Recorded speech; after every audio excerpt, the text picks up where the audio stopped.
اعوذ باللہ من الشیطان الرجیم بسم اللہ الرحمن الرحیم۔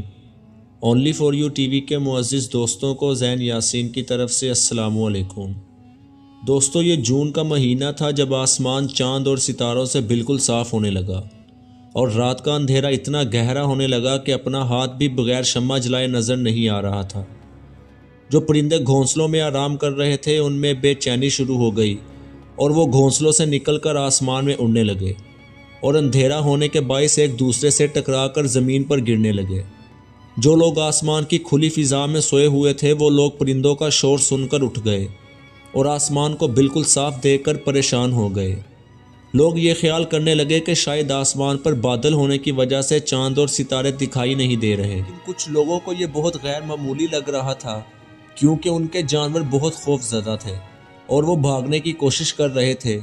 دنیا کے کچھ حصوں میں سورج غروب ہو چکا تھا اور کہیں شام ہو چکی تھی۔ کئی لوگ شام کے کھانے میں مصروف تھے تو کہیں شراب کی محفلیں چل رہی تھیں۔ اس زمانے میں ہر طرح کی برائی عام تھی۔ اس زمانے میں لوگوں کو ثواب اور گناہ کا بالکل بھی علم نہیں تھا۔ جہاں آج یورپی ممالک ہیں تب وہاں بڑے بڑے شہر آباد تھے جن میں ہر قسم کے گناہ اور بے حیائی عام تھی، لہٰذا جہاں جہاں شام ہو رہی تھی وہاں وہاں بہت بے شرمی سے گناہ کیا جا رہا تھا۔ جون کے مہینے میں دن میں رات کا سما ہو چکا تھا اور کالا پردہ آسمان پر پھیل چکا تھا۔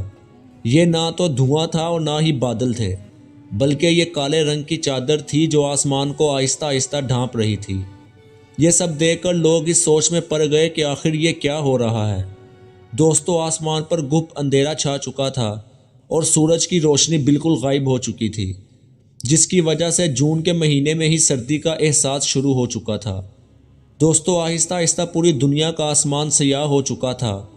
اس دور میں سوشل میڈیا کا کوئی نظام موجود نہیں تھا۔ اس دور میں گھڑ سوار ایک دوسرے کو پیغام پہنچایا کرتے تھے۔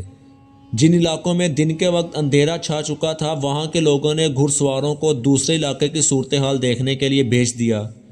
یہ گھڑ سوار جہاں بھی جاتے انہیں اندھیرا ہی اندھیرا نظر آ رہا تھا، اور جن علاقوں میں رات کے وقت یہ واقعہ ہوا تھا ان علاقوں میں وقت گزرنے لگا تھا اور لوگ صبح کو جاگنے لگے، لیکن وہ دیکھ کر پریشان ہونے لگے کہ ابھی تک آسمان پر اندھیرا چھایا ہوا تھا اور صبح کی روشنی غائب تھی۔ لوگ ایک دوسرے کو جگانے لگے۔ فضا میں ہر طرف خاموشی اور اداسی چھانے لگی۔ ایسا لگ رہا تھا کہ جیسے دنیا کا سارا نظام رک گیا ہو اور وقت ایک جگہ ٹھہر گیا ہو۔ لوگ سمجھ گئے تھے کہ صبح ہونے میں غیر معمولی تاخیر ہو رہی ہے۔ اسی پریشانی میں پورا دن گزر گیا اور لوگ خوف زدہ ہونے لگے کیونکہ ابھی تک اندھیرا ویسے ہی موجود تھا اور آسمان پر روشنی کی ایک بھی جھلک دکھائی نہیں دے رہی تھی، بلکہ اندھیرا مزید بڑھتا چلا جا رہا تھا۔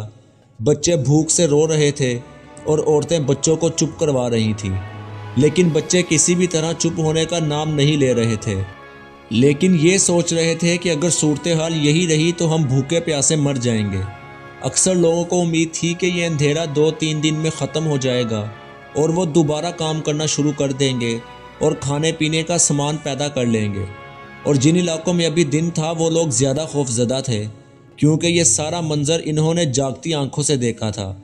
لوگوں کا خیال تھا کہ یہ تھوڑی دیر تک موسم بالکل ٹھیک ہو جائے گا، لیکن ان کی امیدوں پر پانی پھر گیا تھا۔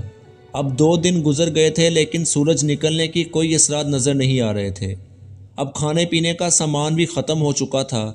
کسی کی بھی سمجھ میں نہیں آ رہا تھا کہ آگے کیا ہونے والا ہے۔ دوستو، یہ خوفناک دن اب ہفتوں میں بدل چکے تھے۔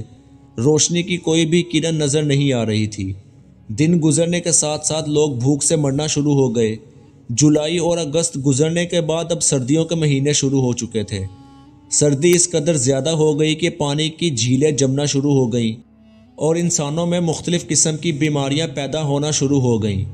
دوستو، یہ وہ وقت تھا جب لوگ روٹی کے لیے ایک دوسرے کو قتل کرنے لگے تھے اور 6 ماہ گزرنے کے بعد لوگ ایک دوسرے کا خون پینے پر مجبور ہو گئے اور لوگ مرنے والوں کا گوشت کھانے پر مجبور ہو گئے تھے۔ جیسے ہی کوئی مرتا تو اس کے اہل خانہ اس کی لاش کے ٹکڑے کر کے محفوظ کر لیتے اور زندہ رہنے کے لیے یہ ٹکڑے کھاتے۔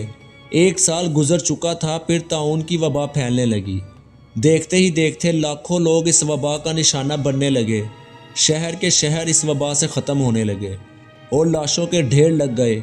وقت گزرتا رہا لیکن آسمان پر کوئی روشنی نظر نہیں آ رہی تھی۔ دنیا کی آبادی 50 کروڑ سے کم ہو کر 20 کروڑ تک آ چکی تھی، مطلب کہ 30 کروڑ انسان لقمہ اجل بن گئے تھے، اور بالآخر ایک دن مشرقی وسطی سے سورج کی روشنی ظاہر ہو گئی۔